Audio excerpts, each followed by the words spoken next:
It is the 7th match. We currently have a scorer in this team match of 4-2 in favor of Incredible Miracle, and their player is starting to the bottom left. Another Terran. This is LGIM happy.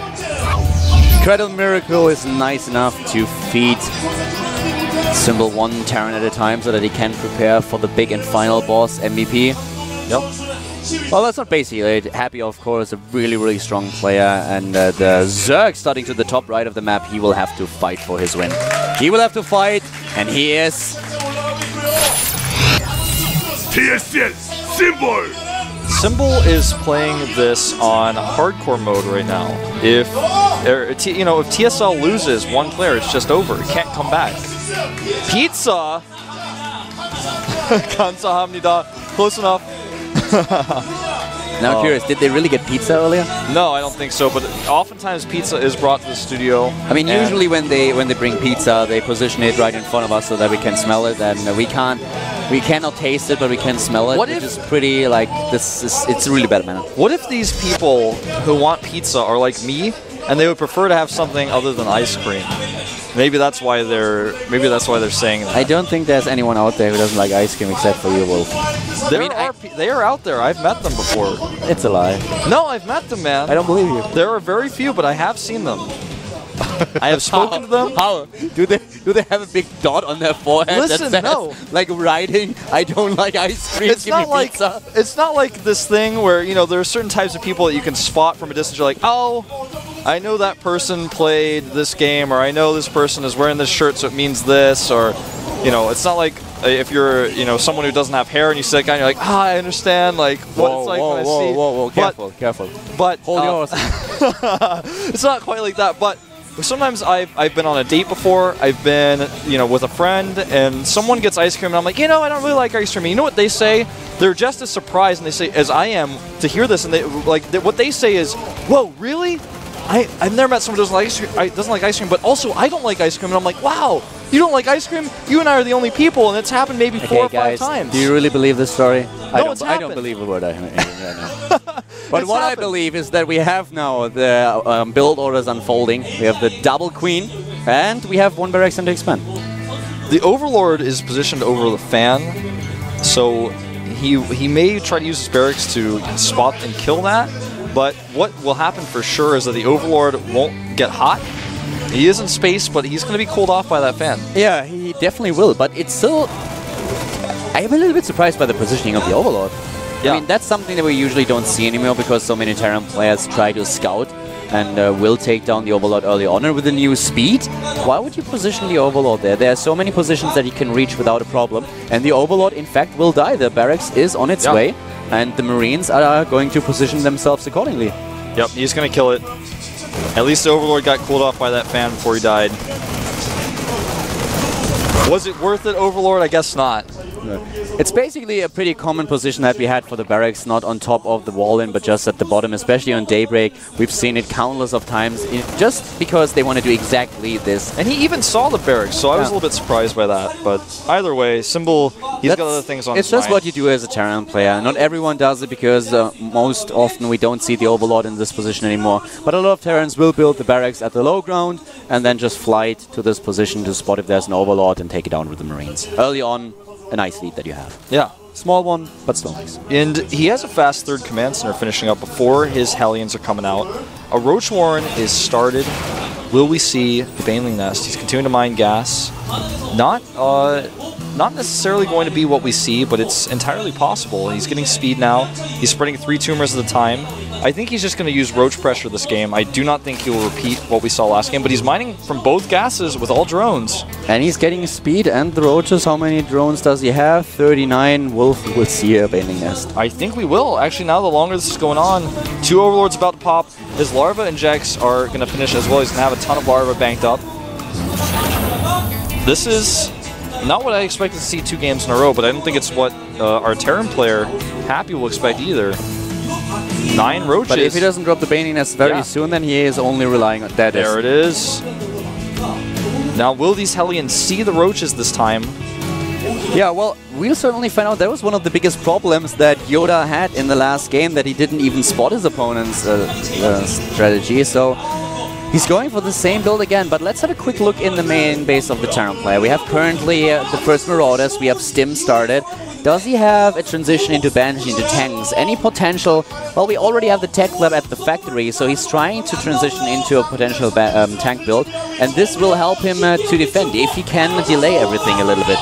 And he's sneaking around the top and the wow, those Hellions, they don't have a clue. They have not seen the roaches at all. And they are going to see these spines going up, but it looks normal. He's got the evolution chambers to wall. He's got a macro hatch. Oh, the macro hatch especially is going to make him think, oh, okay, so it's just normal. He has more Marauders though. He has 2, and he's getting the first tank.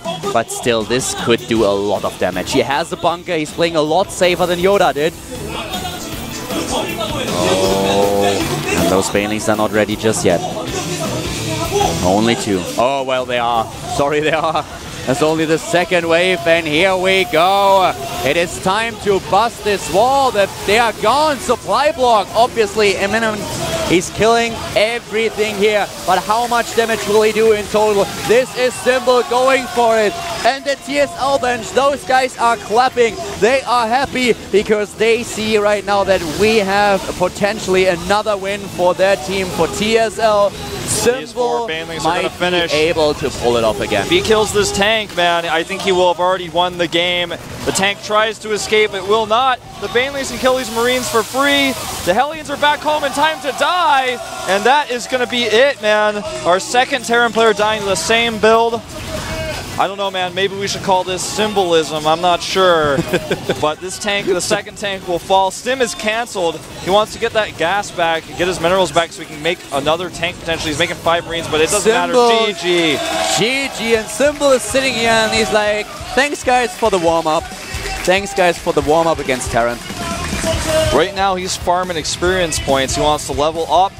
We talked about this before. Symbol is a hero. He's now been placed in a video game. He has to defeat each one of these bosses before he can get the champion MVP. He's already collected several wins now. I don't know. This is exactly why I would have sent out MVP first. At least not feed him Terrans. Why would you send one Terran in after another? I don't know. Make him think about what he has to do. Make him think about how he has to approach each and every race.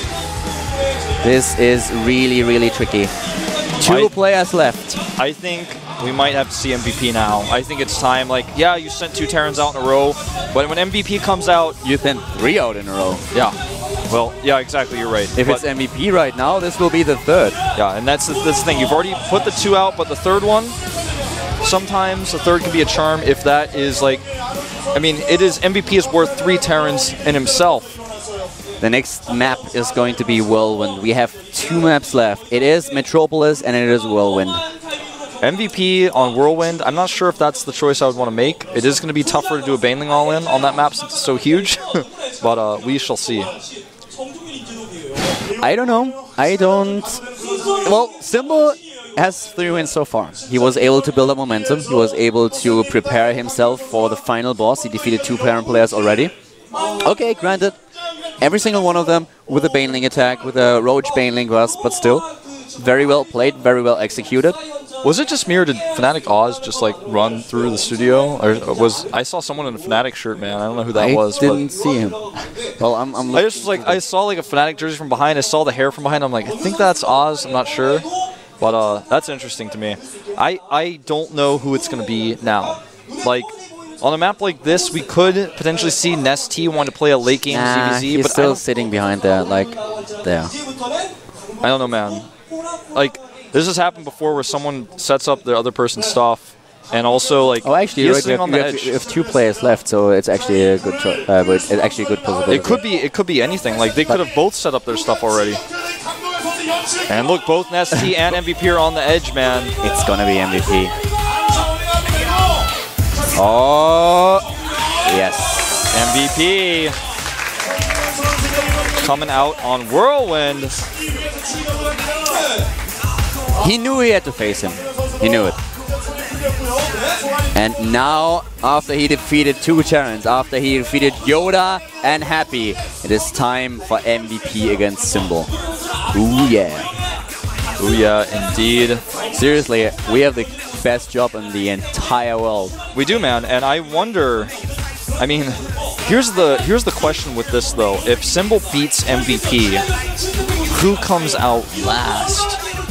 I mean, we can't think about that yet, but I mean, we shouldn't think about that yet, but that's what I'm thinking about, more so than this. MVP's GSL ranking number 1. He was the champion of Code S last season. He still is. Number 1, man. Yeah, he is the number 1 out there, and he is up against Symbol, and Symbol played awesome yesterday. He played great today.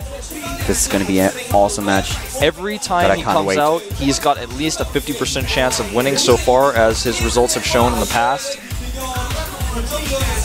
He is such a strong player, such a strong presence. And what will Symbol be able to do against this guy? In the late game, Symbol is good, but so is MVP. Just think about it. We have another Roach Baneling attack coming in. That may happen. This is Whirlwind, though, a huge map. If he makes that happen, if he wins against MVP right now with Roach Banelings, that would be really funny. That would be insanity. I mean, I don't think anyone would expect that. So that may be one reason why they do it. Talking strategy here a little bit before getting in the booth. Trying to set up and get prepared. They want to know what type of build. He wants to know, all right, guys, I was thinking about doing this build. What do you think?